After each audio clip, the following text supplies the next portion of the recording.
Hey everybody, welcome back to another episode of OffCentered Outdoors Podcast. Almost forgot what the title of the show was. It's been a minute. It's me, Matt Dockstetter, your host, along with my co-host and partner in crime. Who are you today, Chucky? Remind everybody. I'll remind everybody I'm your popsicle-ish, no shoes wearing, barefoot, Animal Mountain midget moron from Ojai. There you go. Trying to get used to the cold. It's, you know. Yeah. Sorry guys, we took a little bit of a hiatus there for a little bit. Yeah, I forgot to turn my phone off as usual. The New Christmas Year's and New Year's has been busy, so we've been a little slack on getting back on here, but we're here now, so we might as well do it, right? Let's do it. Well, what have you been up to, Chucky? Well, have we done an episode since the fire? Yeah, I think we recorded right at the beginning of it. Since my father-in-law's house burnt down? No, I don't know. A lot's happened. Every kind of life-changing stuff for absolutely. me anyway. Yeah. And you, and this guy's getting ready to go to Gay Paris. When's that, next month? Yeah, end of March. End of March. And then we're getting ready. My favorite absolute thing to do in the whole world is to do road trips with Matt. We're getting ready to do a road trip. Yep. Next Sunday, this coming Sunday, we're going to Nevada. Yep, we'll be hired help for a week or so and gonna mount some cool shit we wouldn't get to do otherwise. Yeah, so. a big project. Big. Yep, we're excited. We'll be part of a 5-man team. Yep. With Rick Crane and what's the guy's name? Alan or something? Kevin and Al. Kevin's the guy that owns the studio. Right. But yeah, it'll be a good time. Yeah. And learn some new stuff, I'm sure. Yeah. It's always interesting to work with others. You know, and just sharpens you up and yeah, for sure. Plus just the experience. I mean, it's some cool stuff. Excited and nervous a little bit. Yeah, for sure. Because it's a big job. Yeah, absolutely. It's definitely going to be an experience. And not only that, they're expecting Matt to barbecue, and they want Chucky to bring his flat grill to do. Well, you offered that. You didn't. They weren't. You weren't asked. Oh, come on! Don't wreck my fantasy, man. I did offer that. Because Matt gets asked to do something, so Chucky's got to do it too. That's right. Everything's got to do the same. Yeah. Well, no, that's how I roll. No, I actually said, did they really want me to do that? And they said they wouldn't mind. Yeah, no, I'll take mine. It's a little bit smaller than yours and easier to operate. Okay. I figured you got a flat one. A couple of them now. Yeah, you got a new thing the other day. Looked pretty good. Yep, a little bit of upgrade on the Blackstone. So. Yeah. But today we got another guest, a good guest. Yep. Might be a little bit longer of an episode than normal. Yeah. Well, no, this is the gentleman is the longest serving board member, right? Yep. And probably the longest continual association member. I would guess. If not, he's pretty damn close to since birth. Yeah. Yep. Yeah, they can't give you a lifetime award if you didn't start when you were born, right? Exactly. Although Joe Kish got a Lifetime Achievement Award. Yeah. And I think Henry Winchers did at the circus too, the big one. But I've had heard a little bit from other people about our podcast and how they like to hit. They said, "Man, you got some heavy hitter guys on there." Yeah. I said, "Well, we do what we can." Yep. Just get people to share these things. It would be a lot better. Yeah, it's hard. It's really we got ourselves. Well, we created a job for ourselves, another one a little bit with this. Yeah. And I do my best to track down guests every week, but it's really tough. Yeah, for sure. Because everybody's busy. And so. I don't know. Don't be surprised if we come knocking on your door someday, whoever you are. This may turn into a twice a month thing instead of every week thing. We'll see how it goes. But, we got a good one lined up for today. So Yeah. Anyway, what else is going on? not a whole lot. Just trying to get by. Yeah, Saturday I'm going down to the burn. Some guy uptown made a bunch of sifters, and gonna meet my brother-in-law and my nephew, and we got lucky that some guy on the fire crew is a friend of my brother-in-law's, and he went in and took more pictures and said that he could see, I don't know, some stuff. Yeah. So we're gonna go look at Yeah, heck yeah. And See what not- you can, not if to there's mention- anything to salvage. yeah, my poor father-in-law, 92 now, and he's at my brother-in-law's, and then we got a gated community here for him to go, but I don't know, man, rebuilt, it's just, that was just terrible, Yeah. terrible, and actually, the sad part is, it turns out that someone was a friend of Lou's, died in their house, an old, because, Yeah. everybody, like they say, oh, it's the rich guys and blah, blah, blah, which is true. Yeah. Which is true. There's a lot of wealth in Pally, but there's also a lot of original recipe. Like my father-in-law bought that when it was way out of town, Yeah. when it was a drive down Sunset to the Palisades, when it was Yeah. 1959, and then their kids, took over, and so a lot of the houses, especially up on Tarn, whatever the hell name that street is, Tarantino or something, was regular. They call them Pallies or something. And Wendy went to Pally High, and that burnt, Yeah. And anyway, so just another experience. I thought after the Ojai fire, that would be my, Yeah. sitting there in my Jeep eating a hamburger with Wendy, looking around, completely surrounded by fire, going, if this breaks through this line, we're screwed. Yeah. That was their last defense, and I go, that was an experience. But Yeah, no doubt. This thing, I'm getting too experienced, kind of like the oak trees falling. I'm an ace now. I got 5, and then Wendy said there was actually 6 because there was one other one I forgot about. No. So I'm an ace now. Yeah. And but anyway, we're gonna have Gary McDaniel on. Yeah. And he's a talk about giving, giving freely and very positive, because I tend to be how I am, which is a lot of times opposite of positive. Yeah. And cynical and all that crap, and he's just every day is just positive and Yeah. and willing to help anybody. No, And- absolutely. Gary's one of the good ones, that's for damn sure. Yeah. Anyway, well, you want to try and hit him? Yeah, go for it.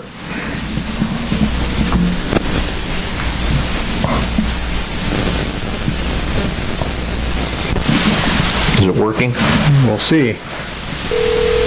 I hear somebody. I need to turn it up. Turn it up on my phone, I think. Morning, fellas. Hey, how are Gary. you? Good. How are you guys? Good. Can you hear us? Oh, yeah. All right. Sorry. Trying to turn you up a little bit. Screwing there. with Chuck's volume here. All right. How about that? Yeah. All right. There you are. Now we can hear Yeah, you. I can hear you well. Perfect. Well, how you doing this morning, Gary? Well, older, balder, fatter. Parts need to be replaced. Hopefully they've got OEM parts available. Yeah, for sure. Just don't bring your own in. I got one shoulder scheduled to get overhauled the second week of February, and then Wow, that's coming up. they want to jump on my left shoulder says it needs a whole entire replacement. So they're wanting to get on that thing. So if I'm at the show at all, I'm going to be all crippled up. But you got to take care of business first. Yeah, absolutely. We wouldn't know what to do if you weren't at the show. You're on a hell of a streak. I'd hate for you to break it. Yeah, we don't want to. Well, we were just bragging on you on this show. I'm just a permanent doorstop. That's all, Yeah, I really truly believe you're the one and only that's never missed anything. Well, I tell you what, my wife and I were talking the other day, and I said, I don't know if I'll even be able to, get anything together. I'm trying to get as much done as I can now while I got the use of, or minimum limited use of both hands. Mm-hmm. And my wife, I'm not really sure if I'm going to be able to get anything together for the show or be able to attend the show, although I'll take care of business on the awards end and everything. All that stuff will be taken care of. Yeah. And he goes, well, as long as you've been with the association, how many shows have you missed? And I had to think. And there were only two. Out of 30, I think last year was number 37. Mm-hmm. So, I mean, that's not bad. It was only because I was still working in the fire department, so there was no way I could get off. So it was what it was. So, yeah, I think I've only missed 2, and that was back in the Reading days when we were up north. But other than that, yeah, I just kind of that guy that strolls in and says, okay, where you need some help, And we wouldn't have popcorn and or coffee without you. And people depend on that coffee to live. I mean, and the popcorn to eat, Oh, yeah. Yeah, we broke down and we had a deck extension on our house, so we have, it's just my wife and I here, and we got a couple acres and been out here for over 30 years. And what'd be fun? We went to a party one time where they had a popcorn maker, and I mean, you could smell it from the street, So we got one, and it's been a big hit. So I'll load that thing up and take it to the shows and the seminars and stuff like that. And it's a fun little treat. I mean, it's like walking into the movie theater and the first thing you smell is that popcorn. You got to have it. Yeah, for sure. So anyway, what do you guys want to talk about? Well, we'd like to get your story a little bit, like what got you interested in taxidermy, when you actually started, how you learned and Yeah. Well, let's see. Holy smokes. At my age, where do you start?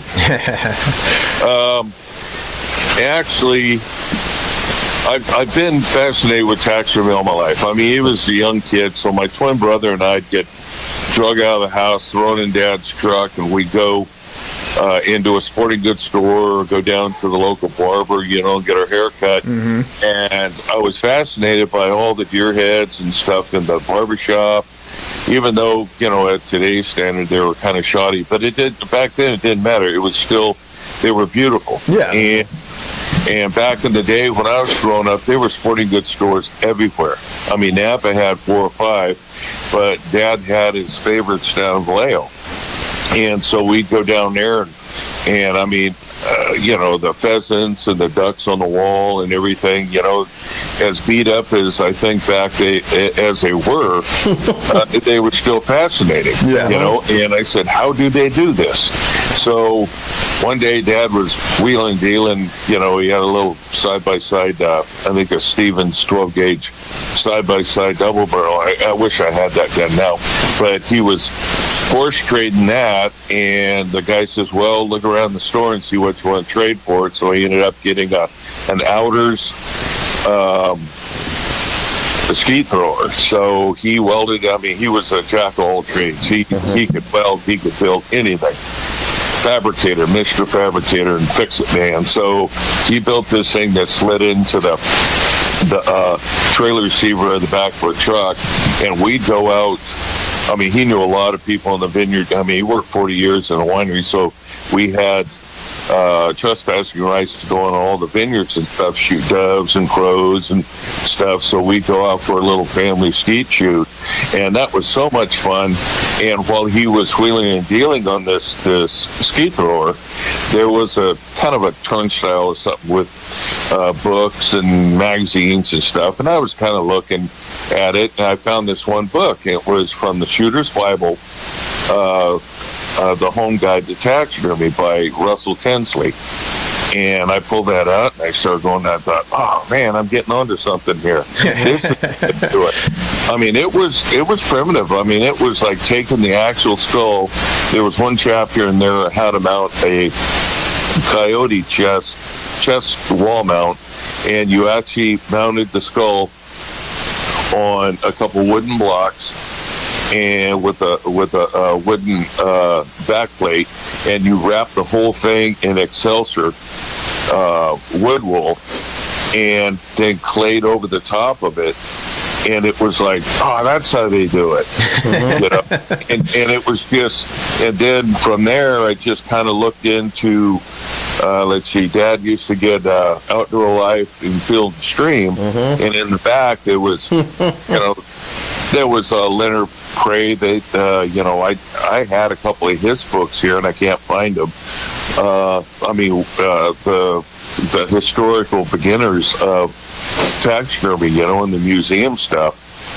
And I think one of the biggest boosts I've had back when I was still in high school, and I got hired by CDF here locally, or Cal Fire as it's known now, right out of high school, and I worked 3 very long, brutal seasons back in the 70s. And Bob Edelman is a dear friend. I love the guy. He was so instrumental, because this was back in the days, and Chuck could relate to this. I'm a kid looking through the phone book, and I look up taxidermists. I would call them just to see if I could just sit in. I won't be in their way. I just want to sit in and see how you do what you do. Yeah. They said, I don't have time for that. I don't have time to babysit and all this stuff. They'd shut the door in your face. Well, I don't know how Bob and I met, but, I know what it was.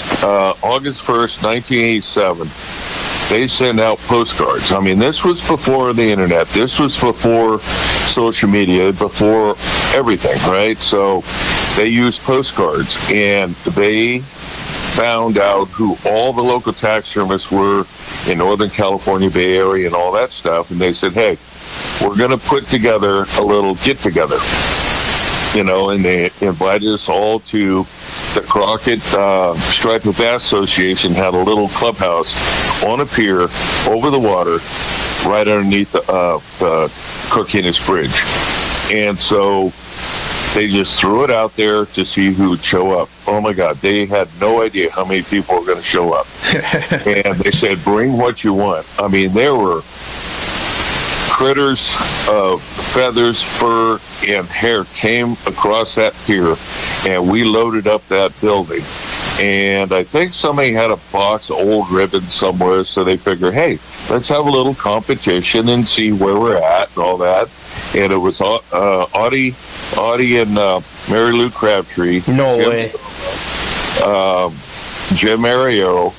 And let's see, that's where I met, I knew Stephen way before then, because when he lived with his mom in Vacaville, he was doing his taxidermy out of the garage. And he brought in a bunch of stuff, so we were chatting. And just to date myself, this was so long ago that my oldest son just turned 40. He was a year and a half old, or he was just over a year old. My wife's holding him in the arms. Stephen looked at me, and he goes, I think this building's moving. I go, what? And my wife looks, and he goes, you know what's underneath the floor, right? The bay. If we go through the floor of this whole building's going into the bay. And she ran out of the building, she goes, and we're way out over the water, and it's like, this is crazy. And as it turned out, we had so many people coming in and out of this place. We gave the neighborhood restaurant a good run for their money. Everyone went over there for lunch. But after it was all said and done, it was like, oh my God, how do you do that? And we started mingling it up. And basically, that's what I would consider the very start of where we're at now. It was a group of folks that then the word got out, word of mouth. Hey, this was awesome, man. I mean, you should see this stuff. So, and then somebody got a hold. I think Jim Silver or Mariero got a hold of a couple of the supply companies, and of course back then we had Van Dyke's. Research, I think, was just taking off. Yep. Just starting. And I don't think McKenzie was known. There was Van Dyke's. There was, all sorts of... what you call it? Dan Chase. Oh, yeah, until all that kind of turned upside down. So, anyway, they donated mannequins. So then they started up a little raffle. And so they got extra money. And so Bob, as adamant, he was really, really detailed oriented. Yeah, he was a businessman all the way. Oh, he knew at any given time, you asked him what the balance was, he would know right off the top of his head. He ran meetings like meetings should be. I mean, he had an agenda. You went around the table, and if there was any discussion that kind of got heated, which, believe me, as a young kid on the board, and I thank Jim Mariero and every day for getting me into this thing. I hit 22 years last year on the board, and it was because of Jim. I stopped by his shop in Martinez, and he goes, "When are you going to throw your hat in the ring?" I go, "Nah, I have been around long." He says, "Why not?" And I said, "I can't make the meetings probably." And he goes, "Well, Stefan's been on the board, and all this stuff. He's way up north, and, we do what we can. Here, throw your name in the ring." So at the next show up in Reading, I thought, what the heck? So I raised my hand, and the rest is history. I got stuck with it. So at the time, there was a big, tall, gentle giant by the name of Phil Hensley. Sweet guy. He was handling all the conservation awards of all the associations, federations, foundations, and all that. And they were contributing to the awards program, and they called them the Sportsman's Awards. So he handed me everything. He said, "Here, I'm stepping down. You could have it." So I took off from there, and then, the history book says that we were up in Reading, golly, I don't know, I think 10 years, 12 years, 16 years, I don't know how many. But our numbers start going down. The general public, not that we really depend on that income, but we want the word to get out that taxidermy is alive and well. And, for people to enjoy it, you don't have to be, a hunter or anything, just an outdoor enthusiast. And we've come out of the dark ages of the image of an old man with thick glasses with a lab coat on in his basement with all this creepy stuff. No, it's a true... It's a true thing. Oh, yeah. It really is. Art form, right? So once we started realizing that, it's a long ways to come up here, we had somebody on the board that did a consensus of where most of the hunting and fishing licenses were sold and the active outdoors people. He was down in Sacramento area. So we decided to pull up our roots from up there and came down. A lot of the northern taxidermists didn't like that. Please all the people all the time. Good luck with that. So we moved down to Sacramento into the hotel venues, which we were using the hotel venues in Reading. But it was apparent to us immediately. Mark Diaz was our president at the time, and I could distinctly remember at an awards banquet, he came over and just sat down with my wife and I and some CWA folks. And he went, and I said, "Hey, Mark, we're one step out the door, man. We're closing the chapter on this show. It's a great show. we're almost at the end of the tunnel, bud. And he goes, no, it's not that. And I go, what? He goes, look at the food. There's so much food left over. He goes, you know how much the association paid for this banquet dinner? He goes, I've had on the microphone a couple times say, go back, fill your purses, fill your pockets, fill anything. We need to, that we own this food.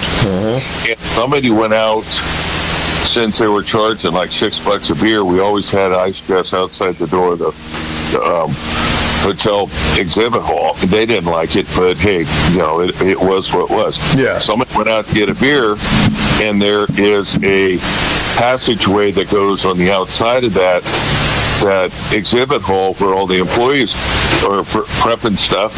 They were bagging this stuff up and taking it home for their own dinner. And Mark says, we paid $4,600 for this meal. He goes, we lost our butt on this thing. And so finally, it dawned on us that I don't need a white napkin. I don't need crystal. Give me a Solo cup and a paper plate and paper, plastic silverware. I'm happy. Yeah. You know, and we were paying for all these extras. Well, what was happening up there, guys, was everyone would hang around the exhibit hall, and then you'd get busted for drinking a beer that wasn't sold at their bar. Mm-hmm. So they didn't condone that. And then if you didn't want to go to the bar, you went back to your room. So the camaraderie started really dwindling. I mean, we only saw each other once a year. Yeah. And everyone disappeared. Well, shit, you know, what are we going to do? And then so I remember the conference call as years go by. Somebody set up, hey, if we're going to have a meeting, let's have a conference call. Get everyone on the conference call. That was awesome. Mm-hmm. And it was like Steve Alderman was a retired firefighter as well as I was, but he was still actively working for Sacramento Fire Department. And he brought it up. He goes, why is it we all just go our separate ways and it goes dormant after the show? No communication, no activity, no seminars, and we wait until next show. That's not good. So we start changing all that. Then we start coming up with the mid-season seminars, and then we had a conference call, and Mike Pogue, wonderful man, I just love him to death. He was so on top. He was the next generation. In my opinion, he was the next generation of Bob Edelman. He was dialed on the finances, and he was the type of guy that didn't say a whole lot, but when he did, it was either very funny or it made a lot of sense. Yeah. And you had to stop and think like, you're onto something here. He brought it up and he says, listen, folks, looking at the numbers, we do have enough money to put on the next year's show at a hotel venue, but we better be guaranteed to have 300 pieces come through the door. You can't do that. It was impossible. Yeah. We never know. And we used to have Friday, Saturday, and Sunday. And I'll later touch on why we changed that. And we never knew. We kept the doors open late, Friday night, because the people were coming in from out of state. We didn't want to turn anyone away. But pretty soon, you're looking at all these carpeted backboards that were empty. We're going, oh boy, this isn't good. And so we're thinking, how do we do this, And somebody brought up the idea and said, in our humble beginnings, we had better luck and we were a closer knit family at a fairground. Mm-hmm. And all of a sudden, everyone goes, yeah, you know what? You're right. So we hit the street, and of course, this was right before COVID, and we started looking at the fairgrounds. Not only did that put us all kind of in the campground or closer together, we were hanging out I call it Area 51, which it is. We set up camp out there, and we dominate that place, right? And it was fun. We got back to where we wanted to be, together, spending time together, and we could spend as much time in the exhibit hall as we want. And when I was setting up, I think the first time we moved to Fairgrounds was in the Yolo County Fairgrounds in Wood. And she goes, okay, well, it's a $500 charge for security. I go, what? Yeah, we'll have a security guard there all 3 days. I'm going, ma'am, let me tell you something. We're all hunters. I could bet you at any given time, you get 10 people in this building, 4 of them have a concealed carry. Whether they know it or not. I go, yes, really, I'm serious. I said, everything that's on display, 99.9% of those pieces that are on display getting critiqued and judged is not ours. It's customer pieces, so we're protecting them with our life, basically. I said, some crackhead wants to come through the back door and come in and start messing with our stuff, they're never going to find his body. I said, we don't have to pay for security. We're built in. It's inclusive. Yep. Oh, okay. So we saved there. So then we started getting back to the first show we had there was, we had, 8 trailers, 8 RVs, and it was truly Area 51. I mean, it was awesome. Yeah. And we had a bonfire. Everyone was getting back to where we should have been. The second year, we had like 12 RVs, and it was, we're back where we should be. We got traction, and then COVID hit. Nobody was open. Nobody had availability, and it was like, oh man, we missed, I think, 2021, I think we missed. Yeah. We can't miss a second year in a row. We can't. We have to have a show. So everyone was given the orders by at that time, the president, saying, hit the street, find a facility somewhere. A natives hunts all, or veterans, or it doesn't matter. We got to find a place to set up shop. We can't miss another year. So Lori Hawkins and her husband Ron were both on the board. Lori got a hold of the board text group and say, hey, I think I found a place. It was the Placerville, El Dorado County Fairgrounds up in Placerville. They just had an event with 500 people, and they're open. I'm thinking, whoo, we better jump on this. Yep. So we all headed over that way, and we set it up. We were there for, I think, 2 years. Yep.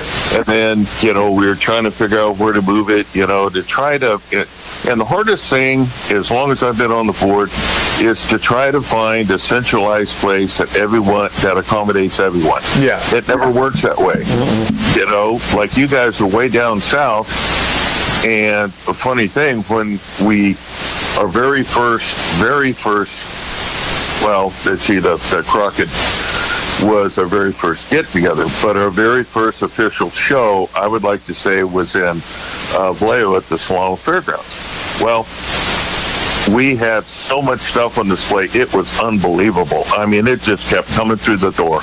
And we set up live seminars. I remember Tony Fanaza was doing he was showing us how to make artificial water with resin. And he would take fishing line and monofilament and tie little knots and then drip the resin over it. When it kicked, it looked like little droplets of water. Well, that was all fine, but there was no ventilation in that place. Oh my God, everyone's looking at you like they just came out of a bar.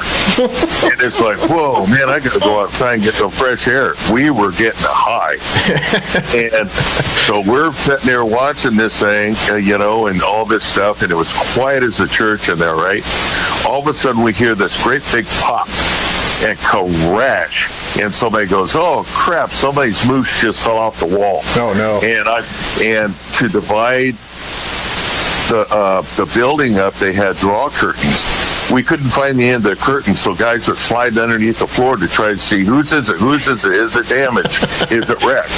Well, it came off, it was so heavy that it just popped the screw right off the backboard and bounced, and thank God it missed the stuff that was on the table on display below it, and it bounced on the floor, and it didn't wreck it or anything. But from that point on, let's see, Bob Edelman and Mary Arrow and Jim Silva says, okay, everything from this point on is going to be back screwed. Everything's going to have a screw in it. Mm-hmm. When you hang it, have somebody go on the back side of it and run another screw in that damn thing. That's where it started. And I tell you what, it paid off big time. We haven't had an incident since. But what the funny thing was with the Vallejo thing, we'd all be walking around going, wow, this is unbelievable. Look at all this stuff, you know. We ordered ribbons and we had trophies and awards and all that stuff. And that was the true beginning of the association as we know it now. But there was one of our members that they had a old bathroom across just out the front door. He was in doing business.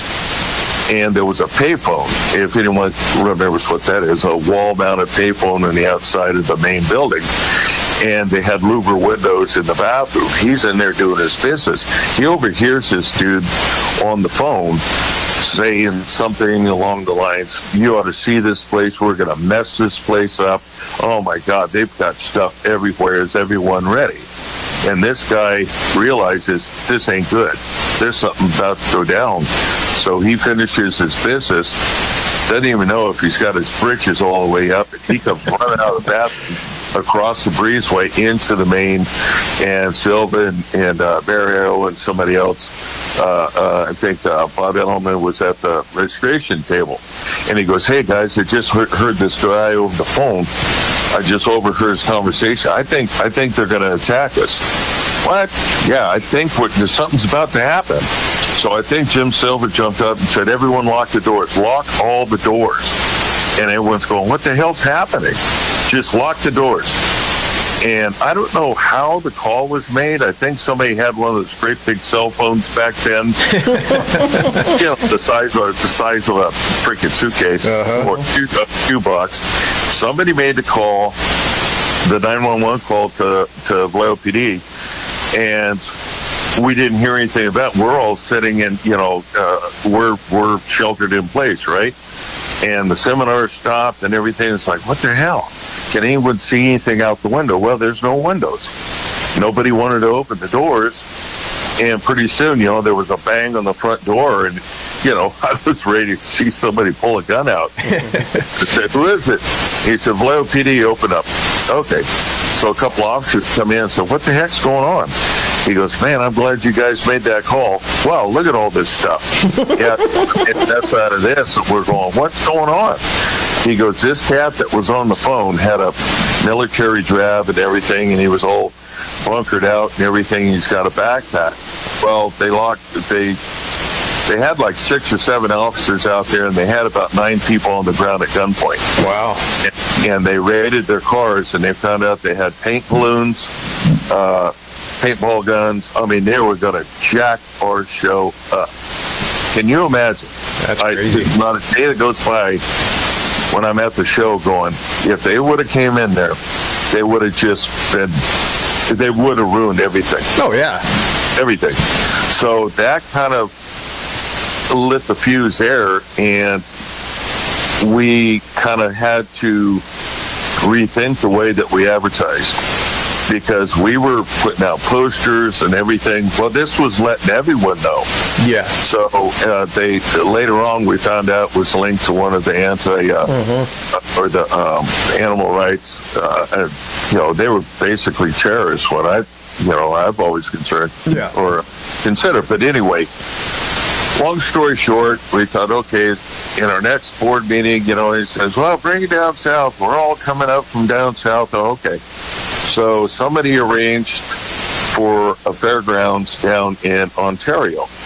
And so we're thinking, okay, I guess we're going to migrate down south, you know, and we'll try that out.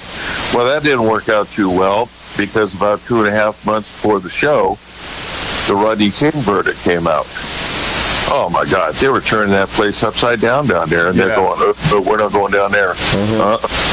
You know, so we're thinking, okay, well, somebody goes, bring it back. I think Ed Rude said, and bless his heart, he just passed. I know. And wonderful man. And you had to read a guy like him. He was, there was a reason why his last name was Rude. Everyone thought, hey, I got along great with him. No, just talk to the guy. He was great. He was an awesome guy. Still used what he taught me, to this day on finish work. So anyway, he says, bring it back up north. Get out of the swamp. Get it back up into Northern California. Okay. So that's where we moved up to Redding. And they were so receptive up there. And thanks to people like Ed Rude, he had connections with SCI, Rocky Mountain Elk, Mule Deer Foundation, all these organizations.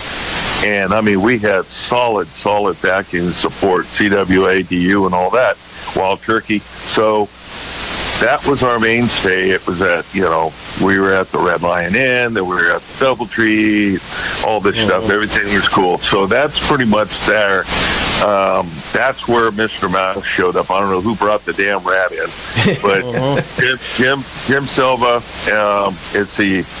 I know Jim Silva, and it's oh God, who else was working the front desk? Anyway, somebody brought it in, and my boys to this day, if they're available and they can come to the shows, even my grandkids now say, where's the rat?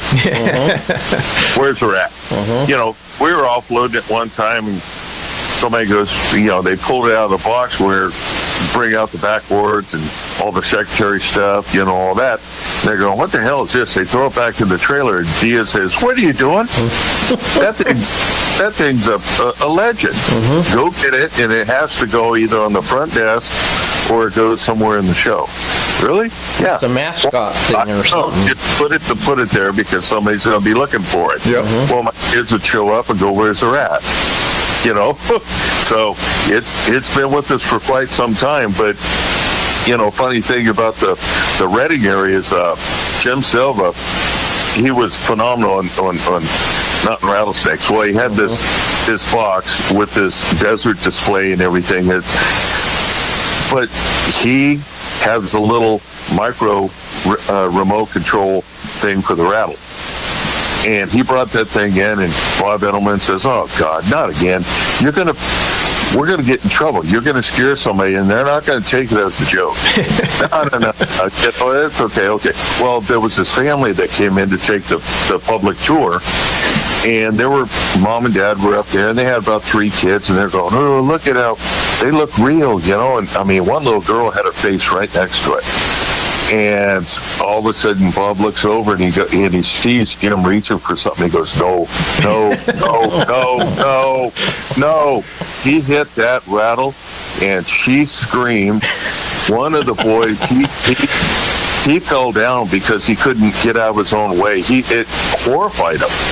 And all of a sudden, the mom jumps back, and it started rattling like crazy. He actually had a bag of replacement rattles because they were so old and brittle that they would fall apart when each rattle was only good for a couple activations. But he hit that thing, and all of a sudden she lit him up.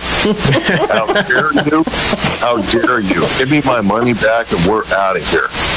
And it's like, oh my God, he's done. So Bob says, take it off the table and put it underneath the table. I don't want to ever see that thing again. Okay. So they took care of that. But one of the funniest things that ever happened up there, Chuck, you might have been there, was Charlie Thurston and his wife raised a couple wood ducks. Oh, I was there. Yeah. They had them on display, and everyone's taking their pictures of their positions and the color of their feet and the building. It was an awesome live reference, right? And it was funny. We were all taking pictures and stuff. Nobody really noticed it, but I think the Drake was Woody or something like that. All of a sudden, Charlie turns around and goes, where'd Woody go? Uh-oh. Woody. Woody. Well, the hen's up there still preening and sleeping. Woody's nowhere to be found. Damn it, where'd he go? all of a sudden you hear this little girl scream on the other side, all the way into the exhibit hall, right? Everything is all nice and quiet. It's like a library in there, people going through and looking at all the stuff. And with the decor of those hotels, the pattern of the floor, if you drop something, it'd blend right in. I mean, it was the most hideous carpet you ever see, right? And the lighting was kind of weird and everything, but this little dude went straight across the floor, and he was waddling through the show. And all of a sudden, this family was going through looking at all the displays, and all of a sudden, this little girl screams and says, "Oh my God, Mom, it came alive." We go running over there, and it's like trying to, you got four fools in there trying to catch this runaway chicken. He went up at the table. He's coming over your side. Get him. So we scooped him up, and Charlie's going, "Oh my God, I'm never going to hear the end of this." And that was, we looked at each other. We just started howling. It was, where else would this ever happen and have that effect? Yeah. In a taxidermy show. And she goes, "Oh my God, Mom, it came alive." Awesome. And so, yeah, it was, and you think about as long as I've been around, I mean, you think of all the judges we've had, all the people that have come and gone. We've lost some very, very, very, very good animal artists. It's just, but to see how far it's come, Bob Edelman took me under his wing years ago. I called him one time and said, "You have time for me?" Just, yeah, come on down. So he's put the pheasant together, and he had converted his garage into a really nice shop with a little kind of a lobby, I guess it is. He had his mounts and a couple setting chairs and couches. He had a stack of magazines. Well, he was dealing with a client, so I figured I'd stay out of his hair, and I sat down and I noticed these magazines, so I started reading them, and it was American Taxidermist. They went out of publication years and years ago, but it was equivalent to what we have as Breakthrough now. It had all these how-to-dos, everything. And after the client left, I said, "Man," he said, "You like those magazines?" I said, "This is amazing." And he goes, take them all. I'm going to throw them in the recycle." That was when recycle start coming around where we don't throw paper or plastics away anymore. Yeah. And so I loaded all these things up in my little Love pickup truck, and I brought them home, and I read those things for years. And so I watched him put this pheasant together, and then he showed me the plaster Paris molds he made to pour his two-port expanding foam in to make his own bird bodies. I said, "What's all this black stuff in here?" He goes, "Oh, it's my separator recipe." And I go, "What is it?" He goes, "Johnson's floor wax, axle grease, and petroleum jelly." And I'm going, "Really?" And do you know, I still use that. I've got fiberglass molds for every diver and every, a lot of goose, because I primarily specialize in birds, but I still use that separator. Nothing sticks to it. I mean, that mold will pop right out of that fiberglass shell. So, and it's things like that, and it was amazing. If you talk to somebody and said, "Well, taxidermy is a dying art," I said, "No, it couldn't be stronger." Yeah. And the way I was wrapping my bodies just like everyone else. I mounted my first bird when I was 12. It was a mallard drake, and I got one picture of it, and it looked like it got run over by a bus. But it was a start, and I was using the real skull, all that. This was before the advancement of the products we have now. And if you were a beginner taxidermist now, you need to hear how it was. You need to know who were the trailblazers, who made it this far, in advancement of the products and the techniques and the knowledge. I mean, you could get a full, like Blue Ribbon, who is it? Matt Smith has Blue Ribbon taxidermy DVDs. And it's start to finish, A to Z, on how to mount a wood duck. And it's just amazing the advancements in this art is, but the level of competition that I've seen, it was never at a point where every kid gets a trophy. Yeah. By no means. But what people need to realize, that we chose to be our judges. We fly them in. This association spends a lot of money on judges for the advancement of the attendees, competitors to learn. I mean, we try to pick the best of the best on the train early, because with all the other states competing and stuff, they try to gobble up all the good judges, and we want to get the best that we can. So with that said, when you hire, say, a mammal, a big game mammal judge, a game head judge or something like that, they know those species. Yeah. So with the people that are saying, for example, on a personal level, there was a local kid, Taxidermy, just got swamped, and he just owed everyone anyway. He had to move out of the area because he was a wanted man. But it'll get away from him. It'll get away from you. You spend more money you're not paying your bills, and people, 3-year wait on a bird. When you get your bird, it's not the right one. It's just all this stuff. You got to be careful in this world of taxidermy because it can get away from you. So I ran into him in a local sporting goods shop here. I go, when are you going to throw your hat in the ring and see you at your show? And he kind of smiles. He goes, I don't have time for those games. And I go, what? And he goes, I don't have to prove anything to anyone. I said, okay, you can take it.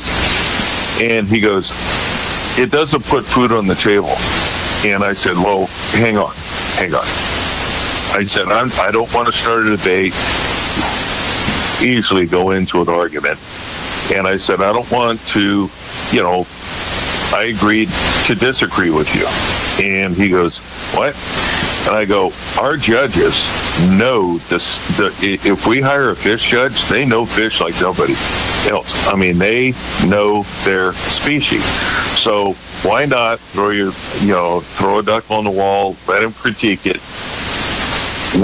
Can't you see how that's going to make you a better bird taxidermist? They're going, hell yeah. I said, these guys raise them in their backyard, for crying out loud. They know the anatomy. They know how this thing's supposed to look when it's flying and when it's standing, when it's preening, when it's resting and sleeping. And I said, if you go 20 years in taxidermy and your only judges are your family, your friends, and your customers or whatever, you're going to stay in the same level. Yeah, really. Exactly. You're going to stay in the same level. Now, for instance, on a personal level, I was hitting a wall. I couldn't get any further, and I was critiqued by I think it was his name. Doggone, great bird taxidermist, and I was the only one-on-one critique, and he was telling me, he says, well, the only reason I didn't give you a blue on point, he goes, I tried something different. I suspended this Drake full canvasback, beautiful little bird, up on this metal reed, and I kind of added the bull rush to it, and it was suspended. And he said, number one, you should have made it a little bit higher. But I didn't dock you on those points at all. But he says, a flying bird like that doesn't have a fluffed up head. He pulls out this book and this photo album. I'm going, oh shit. And he opens up this photo album, and he's got all his divers, all his puddle ducks, and his upland, all this. He goes straight to canvasback. He said it's like the hooded merganser or a Drake wood duck. If somebody mounts one with the crown up and his head's all fluffed up, that's anatomically not correct. Look at these pictures. It's all slicked back, dynamic. I said, oh. And he goes, if you was to put one like this in the show, you probably wouldn't score very high, because you know why? It's appearance. It doesn't look right because it's all slicked back. So I fluffed the head, and I mean, it was all puffed up. He goes, it looks beautiful. It's customer pleasing. There's no doubt. But I docked you because it wasn't realistic, to the standards. But he goes, he looks around and he asked me, he goes, if you don't mind me asking, how much would you charge for this piece? I go, well, I usually charge that for, I set a number, and he goes, that's just for the base, right? I go, no, for the whole thing. He goes, what are you doing? I go, too much? And he goes, no. He goes, you need to be paid for what your work's worth. Yeah. He goes, you're at the level. He goes, you're open, which is now professional division. He goes, no. He goes, my minimum, if I was to do this exactly the way it is right there, and somebody came up and wanted to buy it, or doing it for a customer, this is how much. I went, what? Are you kidding me? He goes, no. That right there turned the whole trip in a different direction. I'm going, wow. He goes, you need to reevaluate what your work's worth. And that right, guys. And I'm going, really? He goes, really? He goes, there's people out there, of course, there's always going to do it cheap. There's going to be people that do it for more. Mm-hmm. But he says you need to be paid for what you're worth. And I thought, okay, so I bumped my prices up. I got more work. Mm-hmm. I'm going, this ain't working at all. I'm trying to cut back, to concentrate on the fewer ones. I know time is money. I realize that. I've always realized that. But quantity over quality is not my bag. Yeah. I'd rather take longer and do it right, because everything, I don't know, every taxidermist, I think if they went into it with a mind frame of everything you bring in is yours, make it right. Yeah. Spend the money on the product, on your parts, your time. This thing. Don't just slap it together and move on to the next project. You need to, the project, but don't forget about your last one. Yeah. Stay with it and just see it all the way through, because you own this thing until the person comes and picks it up. And so by competing, if you yourself up to better yourself with the improvements that they recommend, your customer piece is when all you're looking for is somebody coming in to pick their stuff up and go, wow, that is awesome. Enough said. Absolutely. Somebody goes, yeah, but the left eye is a little bit. No, don't go there. You're the only one that should know that. Yeah. I know one ear was lower than the other. I know I had, I kind of, my airbrush kind of was a little goofed up that day, and it spit some paint over there, and it's already on the third phase of blending, and I'm not going to change the whole thing. But it's not, you're not cheating them anyway.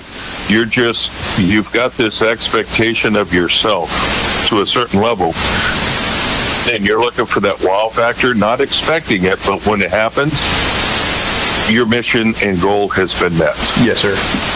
And we always Gary, say that charge, use the best and just work it into your price. Yeah. Yeah. Yeah. And then not stress about that. That takes a lot of stress off right there. Mm-hmm. Because you're not going to lose. You can, use the best product, and that really helps a lot, actually. The thing is, too, is with these trade shows and these taxidermy shows, it's not, and the first time competitor should not go into these things with a mind frame, golly, you have to have thick skin. Oh, yeah. If your expectations at one level, and then you walk in and there's no ribbon or a white ribbon, I knew this was a mistake. No, it wasn't a mistake. If you walk and not learned anything, you didn't pay attention. There's always something to learn. And a lot of folks will come in and 21, which is expected, and they don't want to ask anything because they think it's a dumb question. There's no dumb questions. We were all there. We were all there at one time or another. Yeah. So that I'd love to be bombarded with questions.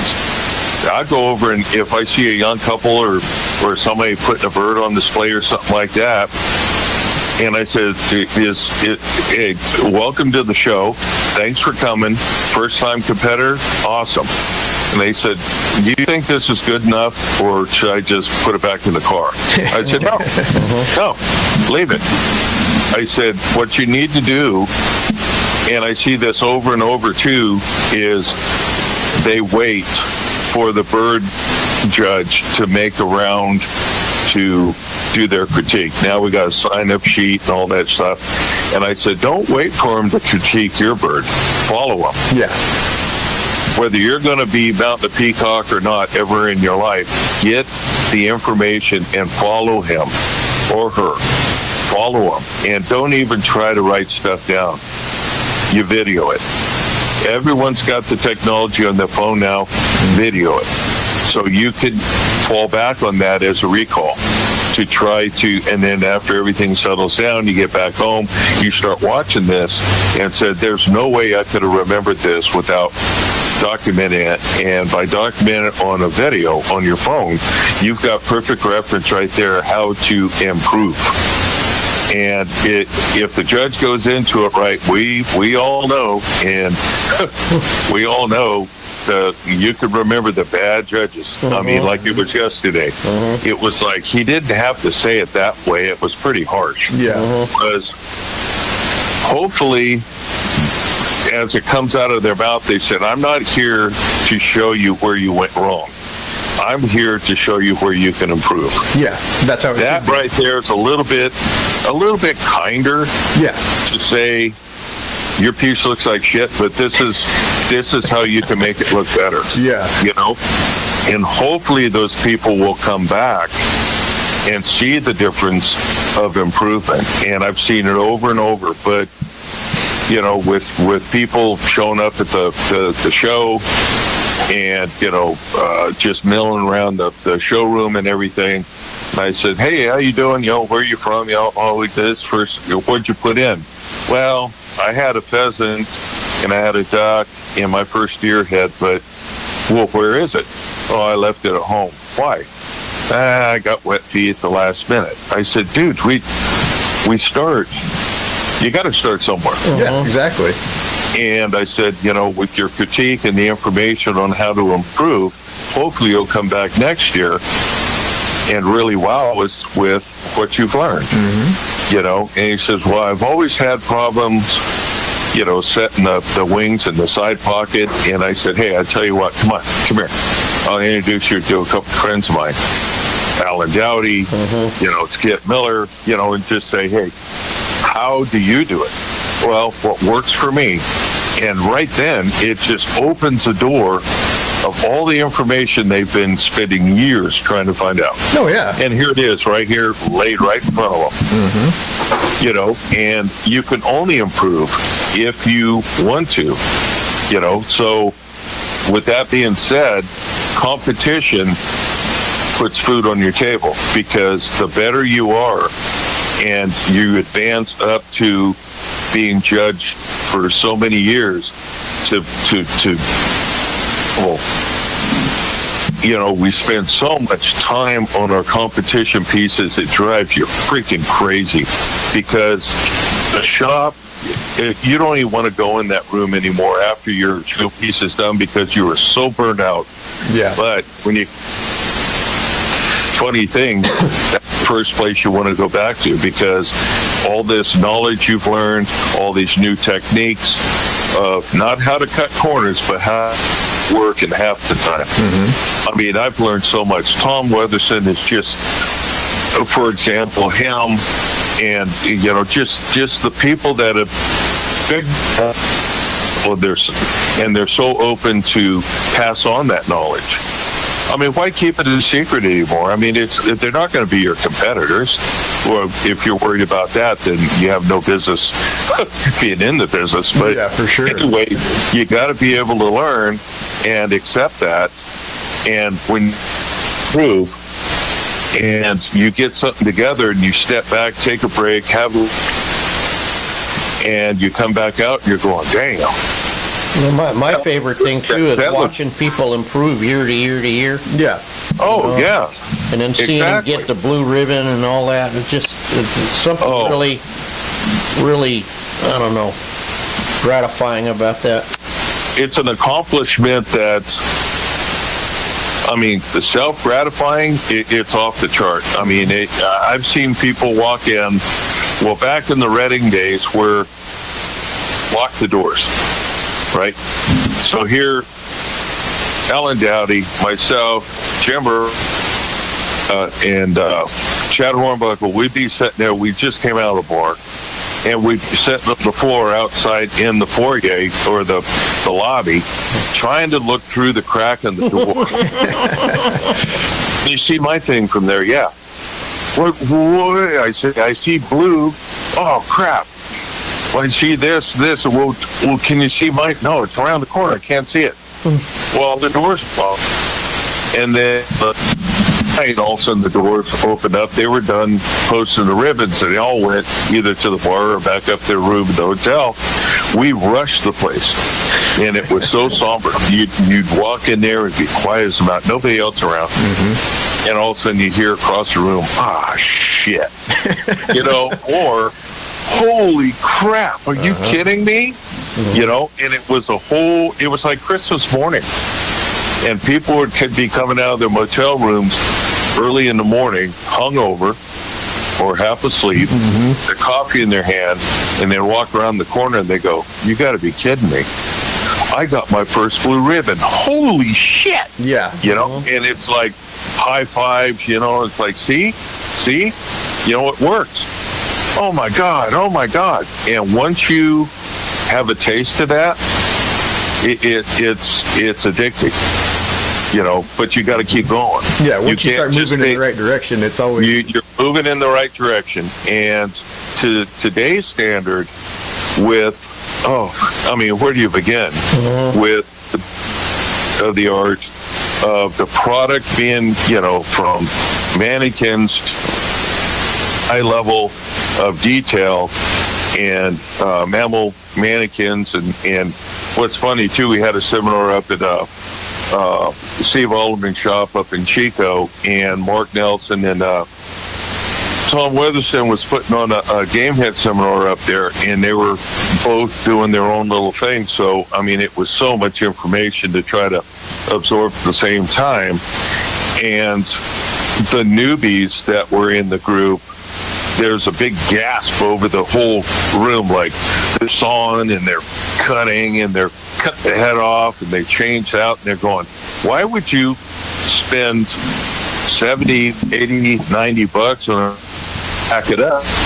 Well, he said, you got to make it right. And that was a concept that it's good right out of the box. And he goes, no, nothing's good out of the box, you know, but it's getting better to where you don't have to do as much, especially with the bird forms. I mean, Shane Smith has come out with a system that is, it's pretty close to being right out of the box. You know, you may have to change a few things on a little bit, you know, like a little rasping, a little cutting, a little touch up there and there, but the anatomy is where it's at. I mean, your wings are going into the pocket, so you don't have to struggle with that anymore. Just stuff like that, and then using the hip joint is just a game changer. You know, I heard about it years ago. Dan Grayson put together a couple chuckers, and he said, has anyone used the hip and nobody in the whole classroom. No, we're just attaching our legs. Well, you're limited on your movement. Try the hip attachment. You'll make this leg do what it's supposed to do. Man, from that point on, I've been using that, and it's just, oh my God, it was a game changer. It was simple, and it was like when I transitioned from natural skulls, artificial heads, it was intimidating for me. Now, I could do it, in my sleep, basically, but it was the accuracy of the manufactured products. But what's killing us in this industry is the cost. The cost of tanning, the materials. So they're a great company and everything, but they're really taking a hit right now on shipping. It is incredible. You get a couple bird bodies and some eyes and maybe a little bobcat chest form or a pedestal thing like that, and the whole cost would be $60, $80, $90, and here you're paying $60 in shipping. It's like, what the heck is going on? Well, it's just supply and demand, and that's where more and more folks, I cast my own bird heads from years ago. I casted them and I drilled them down, I'd recast them, and I found the ones that really work for me, so I cast mine, and it's cheaper for me to get the stuff in bulk. The 2-part pouring plastic, the silicone mold material, I fiberglass mold mannequins that I've kind of modified over the years, starting with the basic one, and I carved it down and kind of made it the way I want it. And so buying your foam in bulk, which has doubled in price over the years, but it's cheaper that way. Instead of paying $12 to $15 for a mannequin for a speckle belly goose, I can make that, break it down, I can make it for $3. It's I don't have to wait for the order and pay for the shipping and everything. I look at my list, I said, okay, I need 3 mallards, 2 wood ducks, and 4 geese poured, and I write that down on my honeydew list of myself, and I go out in the barn and I pour this stuff, and I just kind of line them all up, and I got a system, and it seems to work for me. Good. But again, anyone that's interested in taxidermy, please just, number one, join your state association, because there you're going to gain the confidence and the knowledge and the camaraderie of people that were where you're at now years ago, and they've learned from everyone. Everyone's they're very willing to help you one way or the other. Because we want to see them succeed. We want to see ourselves succeed. But, it's like getting back to, okay, where are we going to have the show? I could give a rat's ass where we're going to have the show, personally, just as long as we have a show. Because if it gets to the point of saying there's no more interest, we can't fold down. We've come too far. Hell, we're coming down on our 40th. A couple more years, we're going to hit our 40th. That's a long time. And you look around us with all the other states folding. There's states out there that used to have associations, and all of a sudden they just disappeared. And, thanks to some of our CAP members, they went up and resurrected Oregon. Oregon was on the fence. They didn't know if they were ever going to have a show again. So a couple of our members went up there and helped out with resurrecting. Now they're going strong. That's a good feeling, knowing that, and you're right in the middle of the sportsman's paradise up there. You got hunters, outdoors people, and, fishermen and all that stuff. But good for them. Kudos. That's why we provide them with an award from California, and hopefully, they could reciprocate on that. Not that we're expecting it, but that's how it should work. We're all in it together. That's why I love what I do on the board, is working with the conservation groups on the awards. Is I have met some of the most wonderful people on earth. And when they call me during the, right after the first year, when they call me by either text or email or even a phone call, hey, when's your show? That tells me that we've got a bond that they're looking forward to giving us what they've given us for the last 15 years. Yeah, I just want Matt's tri-tip, man. Oh, yeah. No, we only come for the rice. Yeah. I get that a lot. At least I'm good at something around there. You know what? I tell you what, we've had more. You listen to the judges. I mean, that, say Dave Ferguson. We sat down and I learned that he is a connoisseur of good whiskey. And so I had a bottle in my, I just so happened to have somebody put a bottle Just so happened I opened my eyes just to get another beer, and oh shit, there's a bottle of Jameson. And I said, hey Dave, you want some Jameson? Yeah, hell yeah I do. So him and I got our little solo cups, and I'm getting to know him because I've known of him, but I've never really sat down and personally. That guy's awesome, man. Yeah. I mean, he, a golfer, and he said, do you know they got 2 golf courses around here? And that was when we were in Calusa. He went out, hit some links or whatever. So we're talking and finding out, how'd you all start, on sculpturing and all this stuff. And it was fascinating. Yeah. And we're just chewing it up and everything. But he goes, I got to tell you, that was one of the best meals I ever had. And I said, and the thing is, I think I was going to put in a little article on our display backboards. Becky Weatherson's our treasurer for CAT, and she goes, well, you've been around longer than anyone else. Well, thanks a lot. Yeah, okay.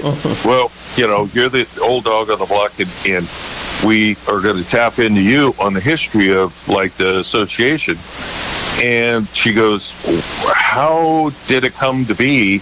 Because you see on Facebook all these taxidermy associations, and they're still using pegboard backboards, burnt plywood, scorched, and all this stuff. But every judge, to my knowledge, every judge that's walked into that showroom, they look. Rick Ring was one of the first ones, said, holy shit, look at this. And I go, well, we're not really heavy on our entries. And he said, no, the display. Just the display. They didn't have to be anything on the tables or on the walls. Yeah. Look at this display. The way that you're presenting this. He goes, what the hell? And I never really thought about it. Well, thanks to Ed Rude, bless his heart. He had a floor covering company up in Reading back in the day. And the way it was slow, and he had 4 guys sitting around twiddling their thumbs, and he was a mover and shaker. We got to put these guys to work. So, I mean, it was raining outside. He goes, you know what? Jump in the truck. Let's go. They went down to storage, and we used to keep all the backboards in the storage unit. And hence the reason why a lot of our uprights that hold the backboards up are all tweaked. And they took, and it would set in that storage unit summer months, and it was like 200 degrees in this damn place, and it would start tweaking stuff. Anyway, they went down. We had 36 backboards. They loaded them all up, all the uprights and everything. So we put 2 of the guys on painting the uprights because they were all white, and we had white plywood and all that stuff. So they took all the backboards into a shop and put 3 guys to work on carpeting these things professionally. I mean, he carpeted all, and he says, you know what? We've got some left on these big rolls. We don't know what to do with it. They attached Velcro. We've got rolls of this felt curtain. It's about 2 foot wide, about 8 foot long. And while we're setting up our display, we get all the backboards up, we slide in our tables, and then we put this to block to see the other side. so much sense because everything got kind of busy without them. You would see the stuff underneath the display boards on the other tables, and you didn't get you didn't get the concept of looking at what you were looking at. It was too busy. Yeah. So we blocked them all off, and the judges would come in and they go, you know what? Presentation we've ever seen. And it's like, even Ken Walker came in, he goes, wow. And I'm going, what? Look how you set it up. This is beautiful. Yeah. I mean, everything is displayed against a nice neutral colored background. You've blocked the other side so you can focus on what's on the table. And then we try to put, color coordinating plastic, tablecloths. And so we try to do it upright in the signage where the masters, open, the juniors and the novice and all that stuff went. And then now we have interpretive, and then we have commercial. So we're building on every year. I like to make a mental note, or I even put it on my phone now, what we need for next year, and especially like the recreation table come in the front door. We've, thanks to Matt and Becky and a couple others on the board, they've improved it to where it flows nicer. I mean, when you get people backed up, all their stuff, they used to bring it straight in and start putting it up on the wall themselves. Oh my God, that was disaster waiting to happen because you had stuff on the table already that's been entered, and you're working over the top of it, wiggling and jiggling.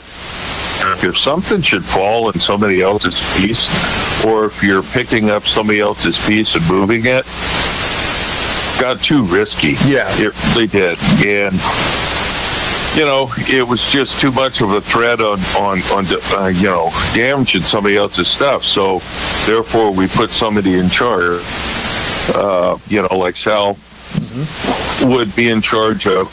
Nobody takes anything. Nothing is put on display until it gets registered. Then you're directed to go over to the grooming area. Everything needs to be groomed over the once it goes on display, period. Okay, so everyone's going, well, they'd hang something up and start foaming it out. Hey, dude, no. We've got a system here, please, and it works. Everyone grooms what they're going to do, and they look up Sal or whoever the floor manager is and say, hey, I'm ready. Okay, what you got? Got a couple pedestals. We got a couple things that go on the wall. A couple things are a tabletop. Okay, come with me. What division? I'm, professional open. Okay, this whole area right here, where you want it. Okay, we put it up. Next customer. It works very well. Absolutely. And it's controlled. And if anyone wants to go around and backdoor the system, they're going, stop. Take it back. Your number will come up. Oh, we recommend, or not recommend, we require. It's a system. You come in, register, get your tags, get your everything done at the front desk, go out, get your stuff, bring it in, groom it all.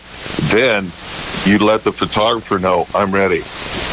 You got to get your pictures taken first. Yep. Have to. It's the only opportunity we're going to have to do individual photos. Get your pictures taken, then you look up the floor manager. I'm ready. I'm ready to put this stuff up there. Okay.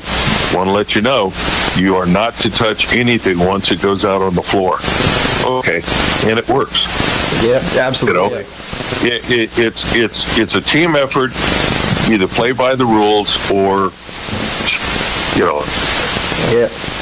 Yeah. Hey, Gary, we got to wrap this up now a little bit. It's we really appreciate you being on, man. yeah. Hey, no problem. I figured, that's why in my duck club, they call me Talking Gary. Hey, I know you guys probably going to have Well, we're probably past lunch, but you probably have to have dinner, so I'll cut myself. No, we wanted to know, No, you're a fountain of knowledge, Gary. I'm glad we had you on, and there's nobody like Gary McDaniel. That's yeah, and then one real quick thing to say is everyone says California this, California that, and then how weird is it? We got the strongest taxidermy association. Well, see, in the that's country. all the judges. That's what all the judges say, Chuck.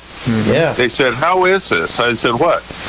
They said the most liberal state in the union has the strongest taxidermy association with all the opposition going against you, and you're still chugging down the track.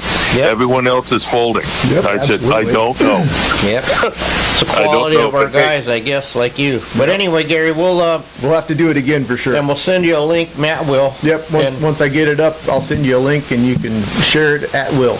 Yes. Hey, Please. I appreciate the time, and kudos to you guys for what you're doing, because this is awesome. Well, I thank you, sir. appreciate it, and then good luck with your surgeries there.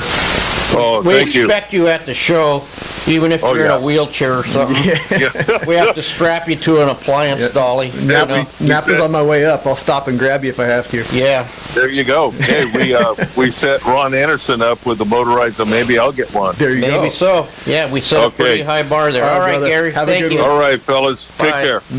Bye-bye now. Bye-bye. Well, that was like a lot of information Yeah. to absorb. Absolutely. Gary's definitely a fountain of knowledge. I'm glad we got to have a chat with him. Yeah, I mean, too, he is a historian. He could have gone, I mean, he didn't even touch on, God, there's so much more still. Yeah, we'll definitely have to have another Gary episode. We will. All right, guys. Well, thanks for tuning in. I hope you learned something today. If not, listen again.